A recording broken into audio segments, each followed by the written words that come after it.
Good morning, investors. You are now on KleverStock with me, Anunjarya, serving you the latest morning bell updates. Kicking it off with the opening bell updates on our local market. Bursa Malaysia rebounded on Thursday, snapping a two-day losing streak to open slightly higher, tracking overnight gains on Wall Street as investors digested the United States Federal Reserve's September meeting minutes. At 9:11 a.m., the FPM KLCI rose 0.54 of a point or 0.03% to 1,628.04 after closing at 1,627.50 on Wednesday. The benchmark index opened 1.37 points higher at 1,628.87. Market breadth was positive with 220 gainers and 140 decliners, while 271 counters were unchanged, 1,671 untraded, and 7 suspended. Turnover stood at 165.68 million shares with 90.45 million ringgit. IPPFA Sdn Bhd Director of Investment Strategy and Country Economist Muhammad Said Jantan said market sentiment was further supported by the reopening of China's markets following the Golden Week holiday. He said the sense of relief may prove short-lived, providing only temporary comfort, while underlying risks such as potential tariffs, economic slowdown, and forthcoming Fed policy decisions persist.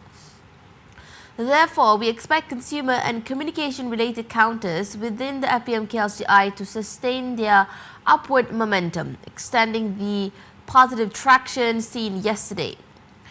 Among the heavyweights, Maybank eased 2 cents to 9 ringgit and 98 cents, CIMB Group fell 3 cents to 7 ringgit and 63 cents, and IHH Healthcare slipped 9 cents to 8 ringgit and 1 cent. While Public Bank was unchanged at 4 ringgit and 34 cents, and Tenaga Nasional gained 10 cents to 13 ringgit and 30 cents. In active trade, Jadi Imaging added 2.5 cents to 5.5 cents, Lender General gained half a cent to 17 cents, while Tanco, Inari, Amerton, and Cheating were flat at 85 cents, 2 ringgit and 37 cents and 80 cents respectively. Other top gainers included Nestle, up 30 cents to 99 ringgit and 60 cents, Malaysian Pacific Industries 20 cents higher at 31 ringgit and 2 cents, Petronas Gas, which rose 14 cents to 18 ringgit and 80 cents, and Arca 8 cents firmer at 70 cents. Besides IHH Healthcare and CIMB, top losers included PPB down 10 cents to 10 ringgit and 88 cents, Pulse 3.5 cents lower at 28 cents, and Lions and Fleet slipping 3 cents to 2 ringgit and 18 cents. Moving on to local currency update. The ringgit opened higher against the US dollar on Thursday, supported by improved local market sentiment ahead of Budget 2026, which is expected to be a key catalyst for the currency. At 8 a.m., the local note stood at 4.2120 or 4.2220 against the greenback, slightly firmer than Wednesday's close of 4.2140 or 4.2195. Bank Muamalat Malaysia Berhad Chief Economist Dr. Muhammad Afzal Nizam Abdul Rashid told Bernama the government is likely to maintain its commitment to narrowing the fiscal deficit to below this year's target of 3.8% of gross domestic product GDP. He said this would translate into improved fiscal space and, more importantly, a better credit assessment, as the government's debt to GDP ratio is expected to stabilize and gradually trend lower in line with the decline in new borrowings. He added that the ringgit is expected to continue trading within a narrow range of 4 ringgit and 21 cents to 4 ringgit and 22 cents against US dollar today. At the opening, the ringgit was mixed against a basket of major currencies. It strengthened against the British pound to 5.6441 or 5.6575, but weakened versus the euro to 4.8981 or 4.9098, and slipped against the Japanese yen to 2.7578 or 2.7645. The ringgit was also mixed against ASEAN currencies. It rose against Thai baht to 9321 or 12.9708 and gained versus the Indonesian rupiah to 254.1 or 254.8. However, it eased against the Singapore dollar to 3.2508 or 3.2587 and was little changed against the Philippine peso at 7.27 and 7.29. Continuing with some local economic updates. The government has agreed to provide an additional Budi 95 fuel quota to full-time e-hailing drivers based on their actual fuel usage, said Finance Minister Second Datuk Seri Amir Hamzah Azizan. The eligibility will be specifically set for drivers who use their own vehicles to provide the service. He said the revised quota eligibility is expected to finalize by October 15. With allocations determined using data provided by the Land Public Transport Agency, APAD. He said, "We have received some data from APAD and are analysing it to ensure the additional quota is provided fairly based on actual usage." Before mid-October, subsidies will be issued to eligible drivers in the e-hailing and p-hailing sectors. Amir Hamzah, who is also Economy Minister, said this is at a press conference following the launch of the Household Incomes and Expenditure Survey HIES 2024 report.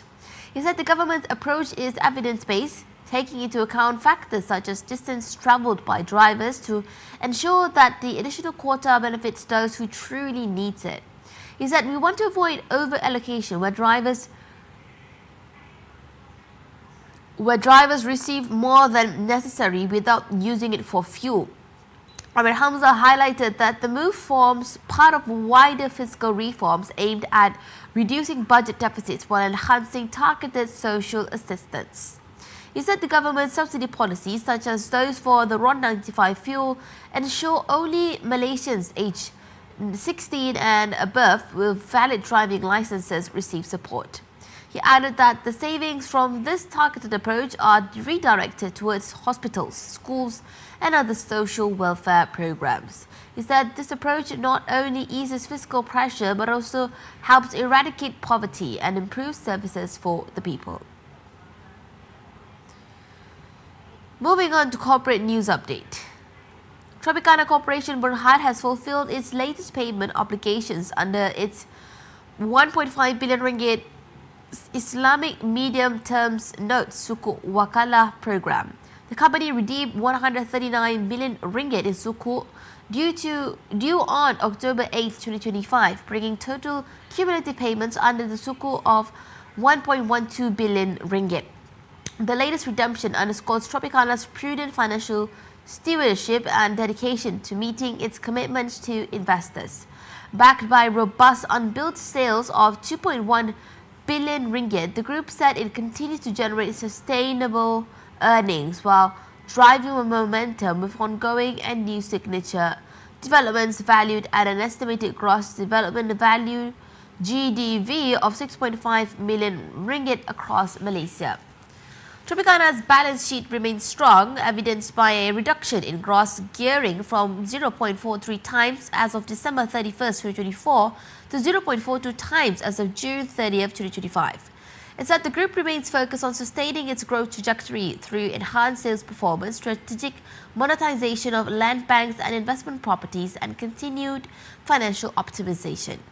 Reflecting this positive momentum, MARC Ratings revised its outlook on Tropicana to positive from stable with an A rating.